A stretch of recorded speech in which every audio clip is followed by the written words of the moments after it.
l'occasion de Digital Startup Masterclass, il m'a été demandé d'intervenir sur le point particulier, les opportunités de l'open source pour ces startups digitales. Ce thème mettait en exergue par rapport à ces jeunes structures-là, quel avantage ils pouvaient tirer en faisant recours à ces outils d'open source. Mais il faut d'abord définir qu'est-ce qu'un open source. L'open source est avant tout un logiciel dont on a ouvert le code à l'utilisation de tout le monde. Maintenant, les avantages de pouvoir utiliser l'open source, c'est que tout logiciel a un propriétaire, parce que c'est protégé par le droit d'auteur. Donc, pour pouvoir utiliser un logiciel, il faudrait pouvoir disposer d'une licence. Or, l'avantage ici, par rapport aux autres types de logiciels, tels que le logiciel propriétaire de Microsoft, qui sont plus ou moins des logiciels privateurs, parce qu'ils empêchent l'utilisateur de faire certaines actions. Voilà pourquoi Richard Stallman, dans l'ambition de briser justement cette mainmise des éditeurs logiciels, a lancé justement cette idée de logiciel libre qui est venue un peu avant cette notion d'open source. Toujours est-il que ces deux notions sont très voisines, parce qu'il y a l'amalgame qui est fait entre le libre et l'open. Alors, si on veut le traduire en français, ce n'est pas la même chose. Open, ça veut dire ouvert. Or, ce qu'on ignore, c'est que le free veut souvent dire en anglais libre et gratuit. Ce qui amène les gens à faire la confusion entre le libre et l'open. Mais en résumé, tous les deux vivent la même chose, c'est-à-dire mettre à disposition de façon gracieuse les codes sources pour les utilisateurs qui peuvent les utiliser, les modifier, les partager. Voilà l'idée essentielle. Pour une jeune start-up qui commence, ne pas avoir engagé des ressources réellement pour acquérir ces logiciels est un avantage. Un avantage parce que sur le plan de la pérennité, sur le plan de l'innovation, sur le plan de la sécurité, ces jeunes start-up peuvent profiter de l'apport de toute la communauté afin de garantir ces aspects dont je viens de vous évoquer tantôt. Et nous tenons donc à dire un grand merci au Provoject pour cette première journée du Digital Startup Masterclass qui a été très enrichissante pour nous parce que ça relève de notre domaine. Nous avons un projet dans le domaine du numérique.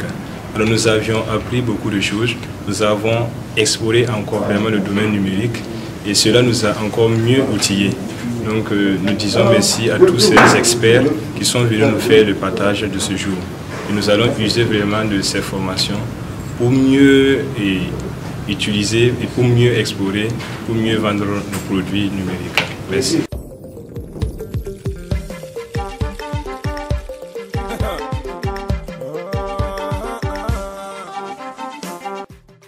On a abordé aujourd'hui le thème du modèle économique du start-up. On a parlé de Lean Startup, cette méthodologie qui permet de créer, d'innover en allant étape par étape. C'est l'innovation qu'on fait, on crée un produit en minimisant les investissements au départ. Un produit qui répond au minimum d'attente des clients. On a parlé aussi de Lean Canvas, qui est un modèle qui est utilisé dans le cadre de Lean Startup. Donc Lean Startup répond aux besoins d'innover, aux besoins d'innover dans un domaine, d'un écosystème d'incertitude. On n'est plus dans une perspective d'innover en créant un produit qui répond tout de suite à tous les besoins du client. On va regarder les besoins basiques. Quel est le besoin précis du client? Quel produit répond avec un investissement minimum? Et on va aller au fur et à mesure développer, enrichir ce produit. On a aussi parlé de gestion des startups. Comment est-ce qu'il faut gérer les startups sans rentrer forcément dans les détails, mais en expliquant quels sont les éléments qu'il faut prendre en compte dans un écosystème aujourd'hui qui est très orienté digital, dans un écosystème, dans un monde où on est à la 4e génération, donc le monde des robotiques, de l'intelligence artificielle et des big data.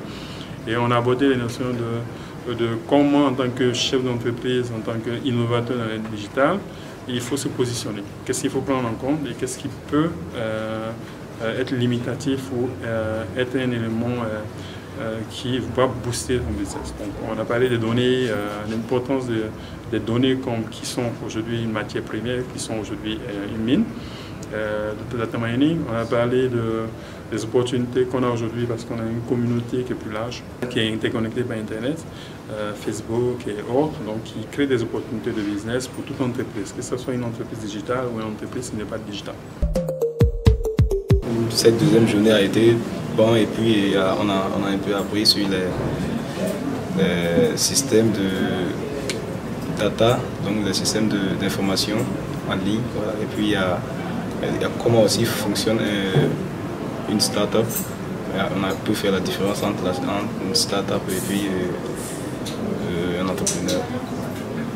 Maintenant, on peut dire qu'on a aussi appris de Lean Startup et pas mal de choses. Ça a été très intéressant et puis je sais que bon, si ça continue comme ça, on risque de se perfectionner un peu et puis c'est très intéressant.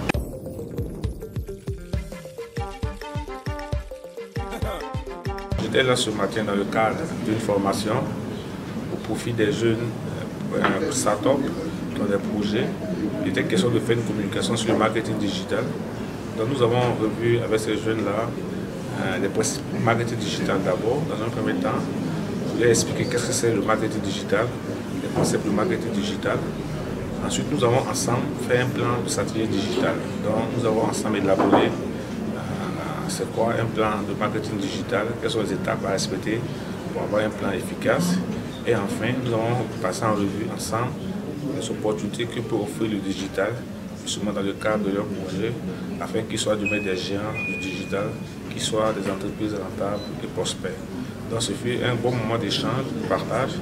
Nous avons été très ravis d'être associés à cette initiative du Profigec, qui d'ailleurs, je salue au passage, qui est l'un des partenaires de mon forum, le forum Ouaga Digital Show, qui est en fait un forum sur le digital que nous avons lancé cette année seulement. Donc, pour résumer, ce fut une belle journée de partage d'expérience, de communion avec ces jeunes entrepreneurs qu'il faut encourager afin que demain, ils soient les porte-flambeaux de ce pays-là, qu'ils aient des projets qui soient rentables, viables économiquement, le bonheur du Burkina et des Burkinabés. Cette troisième journée m'a été bénéfique parce que les connaissances acquises vont me permettre de réorienter mes différentes activités. Il y a eu plusieurs acteurs qui sont passés. Ils ont chacun abordé un thème et à vrai dire c'était assez élaboré, donc nous avons pu échanger entre nous, faire un partage d'expérience. Au finish, on peut dire que ça a été une expérience enrichissante pour chacun de nous. On a initié cette formation de 3 jours sur la Digital Startup Masterclass en collaboration avec la Direction générale du développement de l'industrie numérique pour renforcer les startups qui évoluent dans le secteur de l'économie numérique, qui ont un fort potentiel de digitalisation. Alors il s'est agi au cours de ces 3 jours de formation intense-là de les doter de nouveaux outils pour faciliter la gestion de leur startup digitale, pour leur permettre de communiquer à travers justement le marketing digital et de vendre mieux leurs solutions aux différents potentiels clients.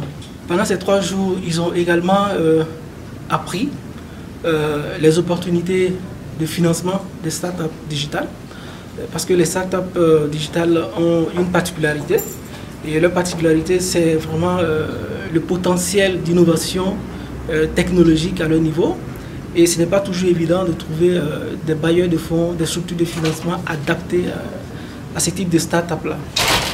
Donc nous avons eu affaire donc à des spécialistes de ces questions de financement de start-up digitales qui ont partagé les nombreuses opportunités qui existent au niveau de l'écosystème, mais aussi les mécanismes pour mieux financer ces start-up-là.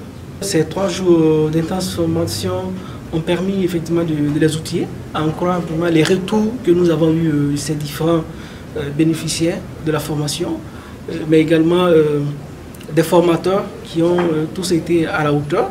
Donc c'est l'occasion pour nous de les remercier pour leur disponibilité, pour le partage d'expériences et de bonnes pratiques qu'ils ont eu avec les jeunes start-upers et que nous avons réunis. Donc c'est environ 100 jeunes qui sont outillés aujourd'hui dans le domaine de la digitalisation concernant les startups.